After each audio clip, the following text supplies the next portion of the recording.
बिस्मिल्लाहिर्रहमानिर्रहीम।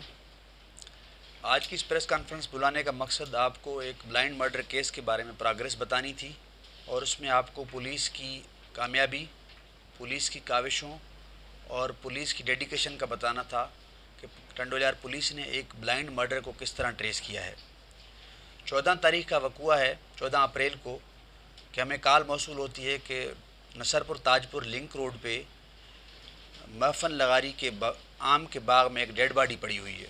इस इतला को पाते हुए मुझे इतला किया जाता है तो मैं फ़ौरन अपनी नफरी को साथ लेके, अपने डीएसपी साहब और एसएचओ और इंचार्ज मार्च शूटर को साथ लेके मौके पे पहुंचता हूं। मौके का हम विज़िट करते हैं।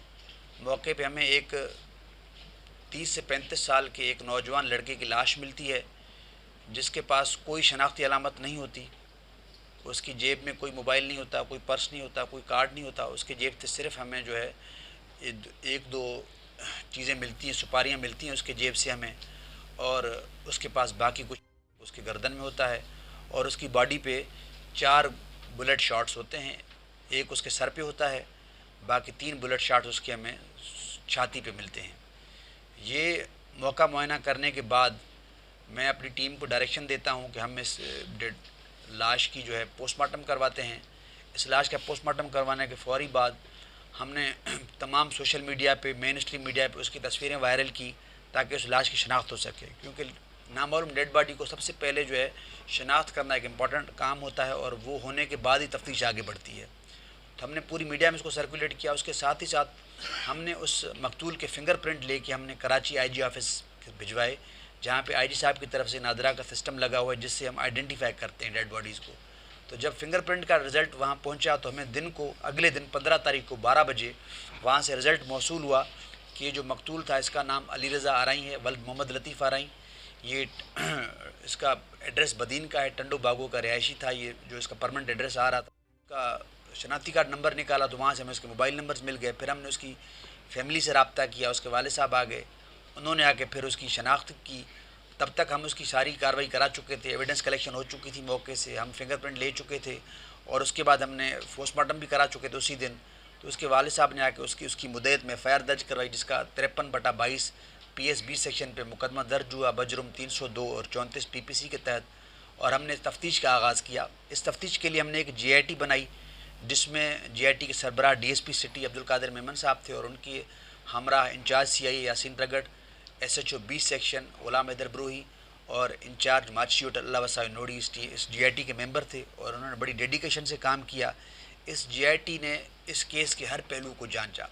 हमने 3 टीमें बना ली थी। उसमें एक टीम का टास्क ये था कि ये लड़का जहाँ काम करता था, हमें पता चला कि ये लड़का जो है हैदराबाद में किसी कंपनी में जॉब करता था। हमने एक टीम वहाँ भेजी जो उसकी जाके कंपनी से मालूमात करे उसके बारे में। एक टीम हमने इसके गांव भेजी ताकि उसके गांव से चीज़ें पता करो। एक टीम हमने भेजी नवाब शाह, चूँकि ये बेसिकली लड़का आरई था, इसने शादी की थी लशारियों में 2009 में। इस शादी की बिना पे इसके अपने बाप से ताल्लुकात ख़राब हो गए थे और अपने बाप से 10 साल से बात नहीं करता था। वजह से अब उसकी माँ को छोड़ दिया था, इसकी माँ की दूसरी शादी हो गई थी। अब ये लड़का जो है, जो उसने शादी की थी, फिर उसने शादी की अपनी बीवी को भी तलाक दे दी। उसकी बीवी का नाम हुमा था, उसने हुमेरा को छोड़ दिया था। अब ये लड़का अकेला रहता था हैदराबाद में। डिफेंस में एक क्रिसेंट कंसल्टेंट नाम की कंपनी है ड्रिप इरीगेशन की, जहाँ पे ये काम करता था बतौर फोटोकापियर। तो मेरी टीम में ASI अल्लाह वसाई ने जाकर उसके ऑफिस के तमाम लोगों से उसने इंटरव्यूज़ किए, एग्जॉटिक तफ्तीश की। वहाँ से उसने जो है उसकी तमाम शवाहिद इकट्ठे किए और वहाँ से हमें एक बरामद होती है चीज़, एक बैंक की स्लिप मिलती है। उस बैंक की स्लिप में कुछ पैसे होते हैं जो अली रज़ा जमा करवाता है एक अकाउंट में। जो कि उसके दोस्त भी इसकी तस्दीक करते हैं, वो बताते हैं कि अली रज़ा ने नौकरी के लिए पैसे जमा किए थे और इस अकाउंट में इसने पैसे जमा करवाए 4 लाख रुपए।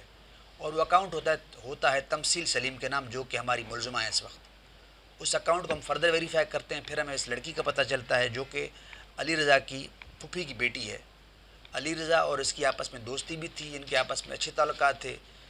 अब हुआ यूँ है, वजह कत्ल ये बनी है कि 14 तारीख को इसने जो ये जब इन्होंने इसको पकड़ लिया तो लड़की ने जब एतराफ़ कर जुर्म कर लिया तो एतराफ़ इस लड़की ने ये किया था कि असद चूँकि मेरे साथ रहता था, मेरे फ्लैट पे आता जाता था, और असद ने इससे 3 अप्रैल को ज़बरदस्ती करने की कोशिश की और उसकी बिना पे जो है इसने जो है अपना ये बात अपने दोस्त बताई। जो उसका दोस्त है वो हमारा पुलिस का एक इंस्पेक्टर है, असद नबी खिची। जब इसने अपने दोस्त को ये बात बताई कि मेरा जो कज़न है इसने मेरे साथ ज़्यादती की कोशिश की है, मेरे से उसने इस तरह बदतमीज़ी की है, तो इस बात पे जो है असद को गुस्सा आ गया, क्योंकि असद से इसका ताल्लुक़ था, पुरानी दोस्ती थी, 2017 से इस लड़की का उससे ताल्लुक़ था, तमसील सलीम का। तो असद ने गुस्से में आ गया। असद ने इसको कहा कि तुम घर चली जाओ। फिर उन्होंने व्हाट्सएप पे राब्ते मेरे आपस में, और इन दोनों ने मिल के ये प्लान किया था कि हम असद से बदला लें, हम अली रज़ा से बदला लेंगे। और फिर जो है 14 तारीख को ये लड़की अपने गाँव टंडो जामुन से इधर आती है, टंडो जाम आती है। टंडो जाम आके असद से मिलती है ये, और 10 बजे के करीब असद इसको गेट से रिसीव करता है। फिर ये 2 घंटे यहाँ इसका इंतज़ार करते हैं अली रज़ा का, चूँकि अली रज़ा को इस लड़की ने बुलाया होता है कि तुम हैदराबाद से इधर निकल आओ, पैसे मेरे अकाउंट में जमा कराओ, और फिर मैं तुम्हें यहाँ एक बंदे से मिलवा के तुम्हें जॉब दिलवाऊँगी। तो जब ये यहाँ आ रहा होता है, मीरपुर ख़ास रोड पर ही जब होता है, असद खिची SHO और असद खिची के 2 जो नामालूम लोग उसके साथी थे, वो चारों बंदे गाड़ी में होते हैं और पीछे से इसको फॉलो करते, इसकी मकतूल की जो है मोटरसाइकिल पे आ रहा होता है। मकतूल को हिट करते हैं उससे अपनी गाड़ी से, वाइट कलर की इंडस करोला गाड़ी से उसको हिट करते हैं, वो गिर जाता है। उसको उठा के ये अपनी गाड़ी में रख देते हैं। जो 2 बंदे होते हैं असद किच्ची के साथ, नामालूम लोग जिनके अभी तक में शनाख्त नहीं हुई है। फिर ये लोग उसके हाथ बांध के इसको आगे ले जाते हैं। लड़की उतर जाती है प्याला होटल पे, प्याला होटल खिसाना मोरी पे। आगे ले जाके ये चारों बंदे मकतूल को ताजपुर नसरपुर लिंक रोड पर ले आके यहाँ इसको कत्ल करके मार देते हैं। और फिर उसके बाद असद और ये लड़की शाम को दोबारा मिलते हैं आपस में। रात को 8 बजे इनकी दोबारा मुलाकात होती है, और ये रात को 8 बजे इकट्ठे डिनर करते हैं। KFC कासिम चौक के पास एक KFC, वहाँ पे ड्राइव थ्रू लेते हैं, वहाँ पे खाना खाते हैं, जहाँ से इनकी CCTV फुटेज मिलती है जहाँ पे दोनों इकट्ठे पाए गए हैं। उनकी रसीदें हमारे पास हैं, और हमने जो है इस लड़की से सारा एतराफ़ जुर्म करवा लिया है। तमाम शाहिदें इकट्ठी कर ली हैं हमने, CCTV फुटेज ले ली हैं, और बाकी जो हमारा इंस्पेक्टर SHO है उसके लिए हमारी टीम की रेड्स जारी हैं, निकल चुकी हैं, और महकमाना कार्रवाई का आगाज़ कर दिया गया उसको पकड़ने के लिए। और ये मैं तमाम आप लोगों को तवज्जुह से मैसेज देना चाहता हूँ कि सिंध पुलिस हमेशा लोगों की हिफाजत करती आई है और लोगों की हिफाजत पर यकीन रखती है। और ऐसी जितनी भी काली भेड़ें हैं जो पुलिस के अंदर भी हैं, उनको भी ये मैसेज देना चाहता हूँ कि अगर वो जुर्म में कहीं भी इन्वॉल्व होंगे तो पुलिस अफसर नहीं होंगे, वो हमारे मुजरिम होंगे, और हम उनको पकड़ेंगे और उनको हम कैफ़े किरदार तक पहुँचाएँगे। Thank you. करवाइए। उसकी पोस्टिंग कराची रेंज में वेस्ट हेडक्वार्टर में है, डिस्ट्रिक्ट वेस्ट के हेडक्वार्टर में वो पोस्टेड है अभी, वेस्ट हेडक्वार्टर कराची। इस सिलसिले अभी तक हमने काफ़ी लोगों को पकड़ा, उसमें फिर जो बेगुनाह थे हमने उनको छोड़ते। हमने तकरीबन कोई 10-12 के अराउंड हमने मुलजमान को अपनी कस्टडी में लिया, जिनसे मुख्तलिफ तफ्तीश के। ये आप तमाम मीडिया के दोस्त को फॉरवर्ड करें। ये इंस्पेक्टर असद खिची की तस्वीर है। ये तमाम लोग आप इसको तमाम फोरम से वायरल करें, जहाँ भी जिस भी बंदे को इसकी मालूमात मिले, जहाँ भी इसको देख पे आप बताएंगे इसकी, और आपका नाम सीगा राज में रखा जाएगा और आपको इसका इनाम भी दिया जाएगा। जहाँ भी ये मुल्ज़िम है वो भी ये मेरी बात सुन ले कि हम उस तक पहुँच के रहेंगे और हम उसको कैफ़े किरदार तक पहुँचाएँगे।